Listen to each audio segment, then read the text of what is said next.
back another exciting video in our Blue Glow Electronics service and restoration series.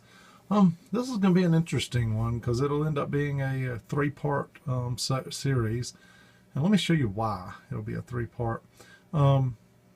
This is a model 1152DC amplifier that I'm going to be working on. Dad, neither of the four-wheel. Oh, sorry about that. I had to stop, but probably mid-sentence. But as you can see, it's dusty, all original, probably never been serviced. Don't even know if this thing works or not, but it's a nice amp. These are, it's 1152DC is a 75 watt amplifier. Let me show you a few other pieces that why this will be a three-part series. All right, so what I have obtained is Model 5000 Marantz stereo cassette deck, and a Model 2100 tuner, which is a really nice tuner with the scope built into it. All three of these pieces came, and let me see if I can get you down the hallway here, in this nice little Marantz rack unit that it's going to sit in. Sorry for all the clutter, but you can see I kind of keep my parts and whatnot organized fairly neatly here in the basement. More bins than you could probably count. And but these units all came inside that Marantz cabinet, and I've got all the mounting ears. Interesting part is the mounting ears for the rack mounts. You know, there's a pair on each one of these. They actually sell for more than some of the gear does. Usually $100 to $140 for a set of the rack mount ears. The other things I've got here on the bench, I don't know if you can see them or not, but that I'm in progress on. Back here is a Fisher 500. Kind of hard to see back in there. Hang on. Yeah, you can see it down in there. Back here I've got a Fisher X100B amp. This would be another Fisher 500C. An old ARXA turntable I'm working on. And another Fisher unit here. I think this is a 400C. At any rate, a couple pieces on the bench that I'll try to get to as soon as I get some of this other stuff out of the way. But so I'll end up doing a three-part series. I'll end up restoring this and restoring this as well. This one's missing some knobs. This one's missing some covers. I actually have a Marantz 5010 tape deck in another room that I've already restored, so I may end up putting it in here as well. Anyway, I thought I'd show you what we're up to next. That was pretty interesting. All these units, all three of them, have European power cords on them and some adapters. I'll tell you a secret because I've done some of these before. Because they have a switch on the back here that lets you select between like US 110 or whatnot, you can actually just you can go in here and cut this power cord off on the inside or unsolder it where it's connected at, and solder a standard US cord in its place, and throw these big bulky heavy things away, and that's what I'm going to do. As you can see, I've hooked the speaker wires up, which feed up into the audio dummy load up here. And we're going to go ahead and I went ahead and put something into the aux port here. Just a plain old RCA jack that I use. A set of RCA jacks on one end, and on the other end, as you can see, is just a plain old small 2.5 millimeter stereo phono kit. So, at any rate, we're going to plug this thing up and see what happens. Maybe it works. I have no idea. Alright, let's try this. So, got the volume button down. Power comes on. We got red light. Woohoo! Not much going on here volume-wise. Just noise. Gonna have to, oh, I know what's wrong. I'm trying to play music off of my iPhone while I record a video, and when you hit the record button, it mutes your music. Let me find another audio source. Okay, we're back. Alright, what I'm hearing is a lot of static right now, which is probably hard to hear. And as I turn this up, I get some volume. coming out of the it's a B&K Precision frequency generator, and I'm basically at basically a kilohertz, 1.005 kilohertz right now. Feeding into this, so it sounds like it works. I move balance to the left, I get that. I move balance to the right, I get right. Let's see what happens here.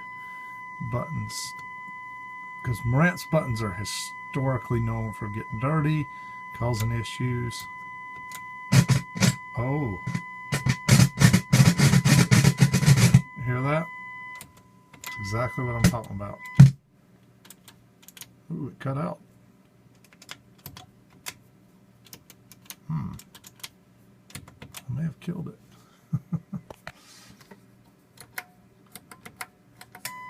There it goes. Alright, we're going to try cleaning the switches a little bit and see if that helps anything.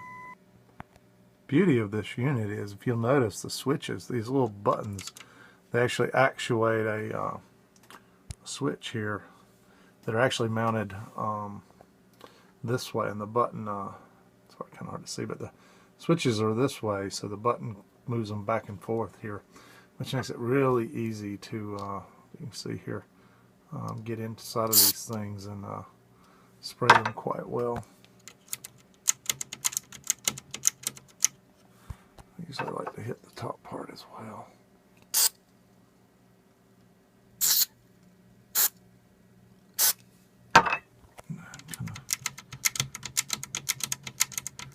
That defeat button was the one acting up before.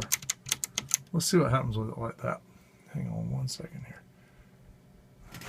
Power on here. Power on here. Power on up here. Let's see what we get out of it. Oh yeah.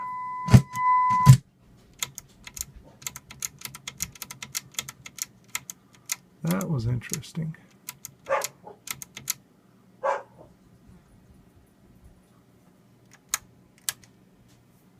Click back in. It kicked the it kicked out the protection relay, so that's interesting. When I touch that defeat button, there's a little bit of noise in there for sure. Definitely got some cleaning up to do there, and I'm just kicking that thing in and out. That's all I'm doing. Okay, I've cleaned all the switches on this thing at this point. And with the defeat button, yeah, I'm learning a few interesting things here. So I cleaned all the knobs, switches, and sliders, and it's playing pretty good, actually. I mean, it would shred my speakers. Left, right. Everything's working properly. The gotcha is when you take defeat out, one, it kicks the relay and you get it to come back in, but there's a lot of static. I don't know if you can hear it or not, but and the tone controls are not working properly. So what defeat does is it basically takes away this section here, the tone section. So without that, it's working great. It means I got some work to do on the tone board, but hey, I had no idea if this thing even worked when I bought it. So it's one of those things where I took a chance, rolled the dice. It's not often you see a complete setup in a Marantz cabinet. You know, just for example, this amp in really nice shape, fully restored. One just sold on eBay for about $650. The tuner can go for $300 or so. That tape deck, maybe $100. And then each of these sets of handles that hold it into the rack mount, those can sell for $100 and some a piece. There's 3 sets of those, and then there's the rack, and those things sell for about $250. But when you put it all together, it's kind of, forget all that, it's kind of priceless, to be honest. It's not often you see a complete Marantz rack mount system and whatnot. So when I picked this thing up, I knew it was likely not to work or need work or whatnot, but I was glad to get it, and glad to restore this setup. I'm hoping that my wife will let me put this in the den upstairs. So cross your fingers, and maybe we'll get lucky there. She'll let me put it up there. I'd love to hook this up to the TV and just have some good quality 2-sound stereo. I don't have a surround sound system up there right now. I have several times, but at this point I don't. So anyway, I'm going to dig into this thing a little more and figure out what's up with the the actual tone board here. Could be some parts need replacing. Who knows? We'll figure it out, because I want to get this thing right and use it myself personally. Stay tuned. We'll keep going. I actually slept on this problem last night, and believe it or not, you'll be interested to see what happened while I slept. At any rate, this is an Audio Karma article, a forum post I found out here, and this guy posted this. He says, hey, basically I have a Marantz 1152DC amplifier not working properly. It works when the tone defeat switch is on, but there is a kind of hiss sound noise through both speakers, and the music is quieted and distorted. Controls don't have any effect on the shush noise, except the treble slider seems to make it slightly louder or quieter. Basically, it describes exactly the problem that I've got going on. So I was actually laying in bed last night on my laptop looking at this thing, and I scrolled down, read everything they had to say here, got way down towards the bottom here, and basically the guy says, hey, I replaced a couple resistors that were burned up and a transistor here.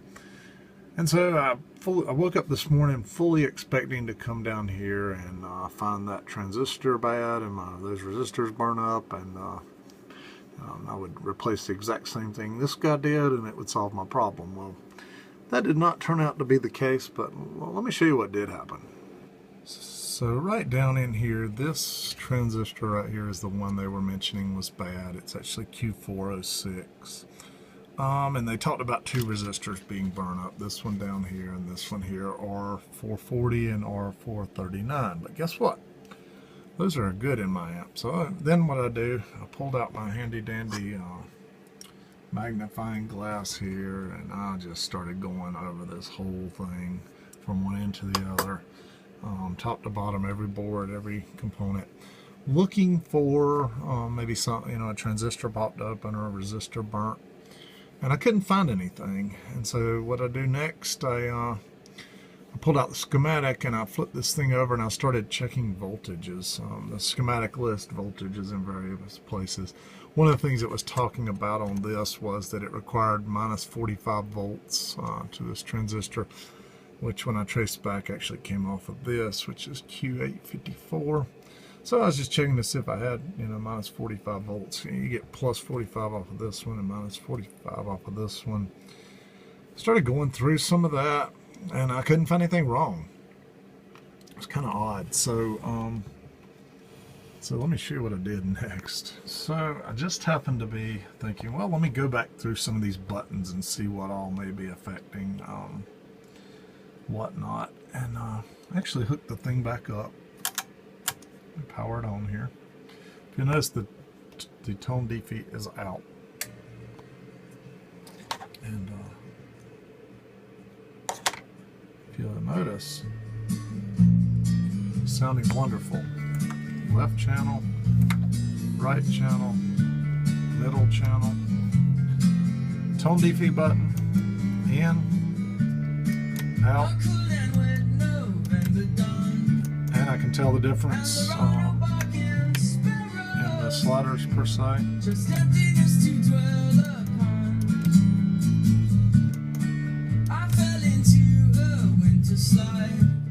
Anyway, thing is fixed. And what I came to the conclusion was, yesterday when I was pushing this button in and out, I just had all kinds of cracking, so I sprayed it really good. Some deoxit. and it was still crackling some, but it got much better. I'm thinking just overnight this switch, the deoxit, was able to soak in and work really well and solve what the issue was, because you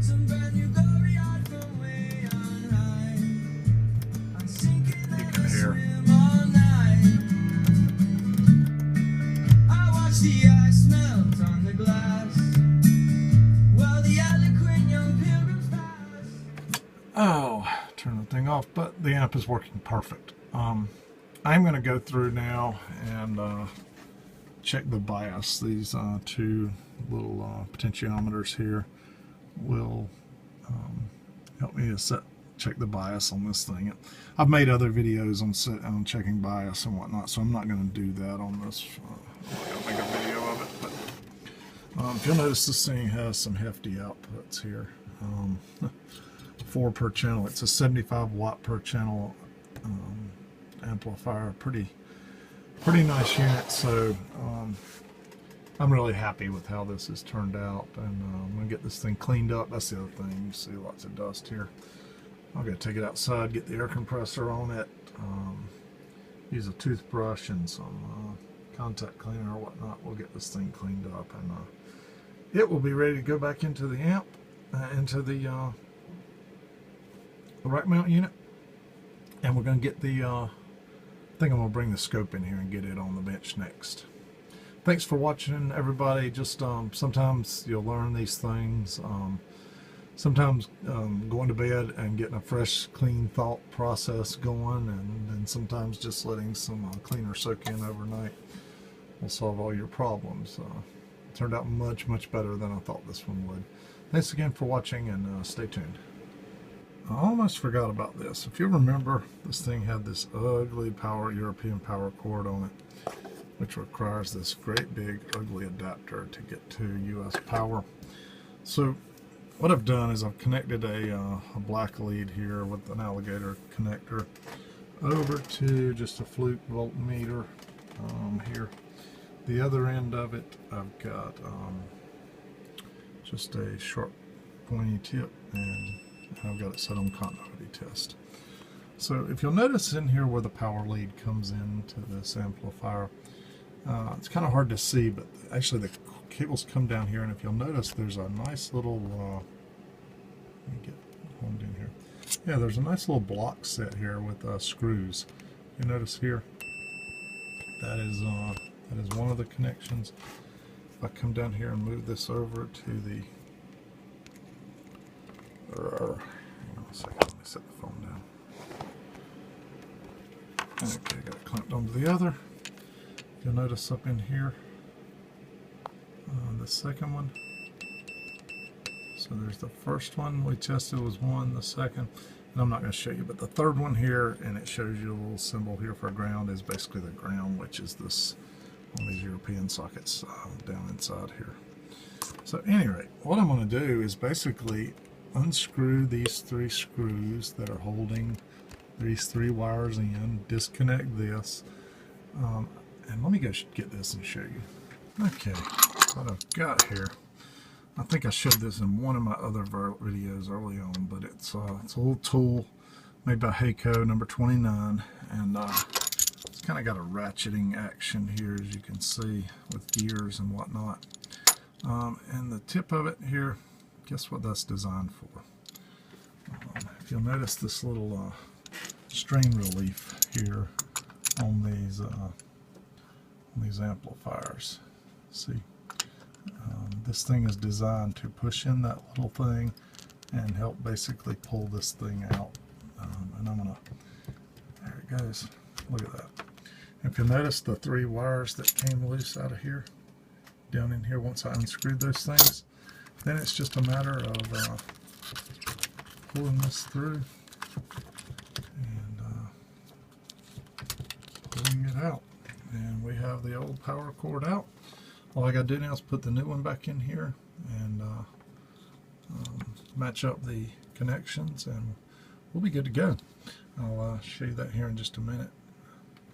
Okay, I went over in the other room and grabbed one of these. I buy these online off of eBay, and usually you can get 20 of them for about $24 shipped, so a little over $1 a piece. Let me cut the end off of one of them and show you what we're going to do here.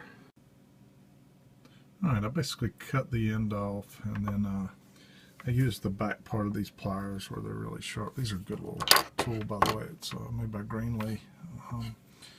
But snipped it off with the back part here, and then I used the back part to just kind of clamp on it a little bit while I spun it around and pulled off the black sheath. If you notice there, it looks like 4 wires, but there's not. This fourth thing here is a piece of cloth, and it's basically strain relief. We'll just take a pair of snippers and snip it right off. But if you'll notice, I have 3 colored wires here. I have green and white, which is always ground, not hard to figure out. You got your white and your black, which is standard US. But if you'll notice in here, kind of got this green-white, which makes sense. We know where the ground's going to go. But then we've got blue and brown. Let me show you what's up with that. So I went on to Google, and I basically Googled EU for European wiring to US, were the words I searched for. And this is what came up, the very first one, and I've used this one before. But basically what it's telling you here is a wire color code chart. And what it's saying is, hey, for 117 volts common earth ground, which is what we use here in the USA, and it's showing you right here, it's typically black, white, green, and how that maps to Europe, which is black will map to brown, white will map to blue, and green will map to the green-yellow. So it's pretty easy to know my black will go to brown, and kind of follow suit from there, but just thought I'd show you that. Alright, all I've done now is pulled the power cord through here, and what I've done then, once I got it through, was I used the Greenlee strippers here. You can see I used the 18 gauge wire because I knew that's what this was. Strip 3 little ends off. I'm going to insert them down inside these little sockets, screw them down, and then we'll put the strain relief back on here. I'll show you that. Alright, you can see I had to use a pair of needle nose pliers and basically grab each wire one at a time and kind of feed it down in there. Did the next one, then did the next one. And if you'll notice, we got all 3 of them in there, screwed them down.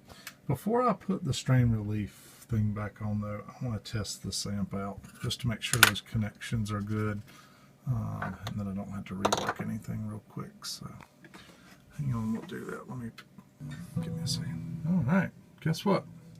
So we plugged the power cord in over here. We turned on our little variac. Hit the power switch on this thing. We have red.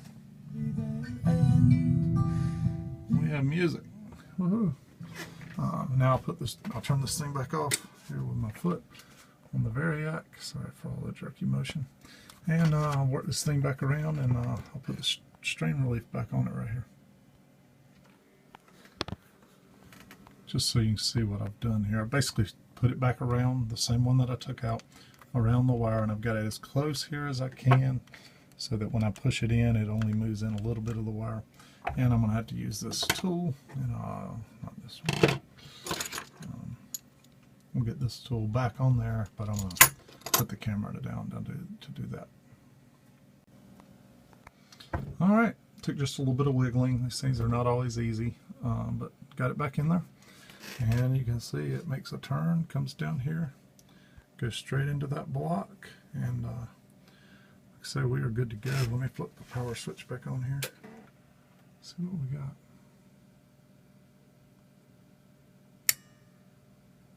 Protection relay kicked in. And I bet we're at the end of the... Yeah.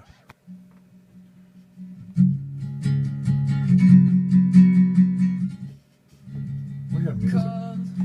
To see if your back was still aligned and your sheets. Wow. I'm going to do a few more things and show you before I wrap this thing up. I'm going to take it outside and clean it, and I want to actually show it to you with it all put back together. Alright, just looking at the amp, looking it over good, and I noticed that, if you'll notice these connections here, all RCA jacks. They're kind of corroded a little bit. They got a nice green hue to them. You can see it here. And instead of being nice and shiny. And that's more or less this little bit of corrosion is the same thing that's been happening, you know, inside these switches here and down here, keeping them from working properly. Matter of fact, that's the infamous defeat switch right there that was causing all our problems. Anyway, let me show you what I do here with these things. Let me get a couple things out of the way. Just a standard little Dremel tool. And I picked these up at like flea markets and whatnot. It's a little bitty brush, brass brush that's kind of slipped forward a little bit. You can see here, like that. I will tell you, these have a little bit smaller shaft to them, and you have to swap out the little collet inside of this thing for one that is made for smaller ones. You can actually buy those at Lowe's Hardware or whatnot. Anyway, I'll end up turning this thing on, and you see how it spreads out a good bit when you do. That'll help me kind of get through. I don't know if you can see it, but I see lots of dust and smoke coming off of smoke stuff. But go down these things really well.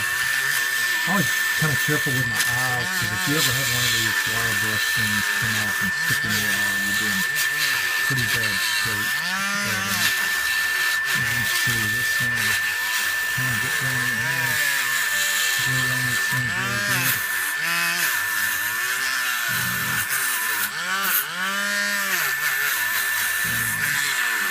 Clean these things up nicely here. Anyway, you get the gist of what I'm doing here, but when you get done, they're nice and shiny and not green anymore. And about literally 3 minutes later, maybe 4, you can see the shininess on all these. They've all been cleaned, and you can see a little bit there where the it's just the right thing to do. I will continue on this thing and show you a little more as I go along, but that's something I always do on the back of these things, especially if they're showing any corrosion at all. Alright, here she is with the infamous rack mount ears hooked onto it. Got it all cleaned up. You can watch in one of my previous videos. It was a Pioneer video, but I showed you how I used just some Mr. Clean kind of green stuff. You pour it in here and I mix it half with water. I went over the entire chassis with it, which was all dingy and murky, and cleaned it, cleaned the whole face of this thing really well. I'll give you a little tip. First thing I do is I pull off all the knobs and I drop them in that bucket. And then I use a brush here, just really 2 different brushes that I kind of go across, dipping them in that green stuff. Hang on one second. Alright, just in case you missed it, this is the stuff I use. The reason I like it, it's kind of a multi-purpose cleaner, and it also has Febreze in it, so if somebody smoked a lot, it does a great job of kind of killing smoke odors on these things. Anyway, yeah, I'll pour some of this in here, and kind of half and half with water then, like I said. And scrub the whole face down. Used a bunch of paper towels, kind of blotting it off as I go, and whatnot. But one little trick, you'll find some spots where there's just dirt, and the scrubbing here won't get it. I'll dip just a little bit of, I'll cut off just a little bitty bit of really fine steel wool, like this, and I'll dip it in the stuff, and as long as you go ever so lightly over it, you can get out some dirt spots on this thing. You can see this thing's just shining like crazy right now. The other thing I do when I get done, I've got an air compressor here in the shop, and I reach up and pull down the air compressor and kind of blow in behind all the switches. Make sure I got all of that out really well. Trying to think what else. Chassis, top, bottom, cleaned them both inside and out. Clean the ears, put them on. Pretty much this thing is a beautiful shining piece at this point. And we're going to get it rack mounted like I said. Spin over here, and I'm going to get going on these next two pieces. You see how dull and dingy these were. That unit looked just like this. Same dull, dingy look.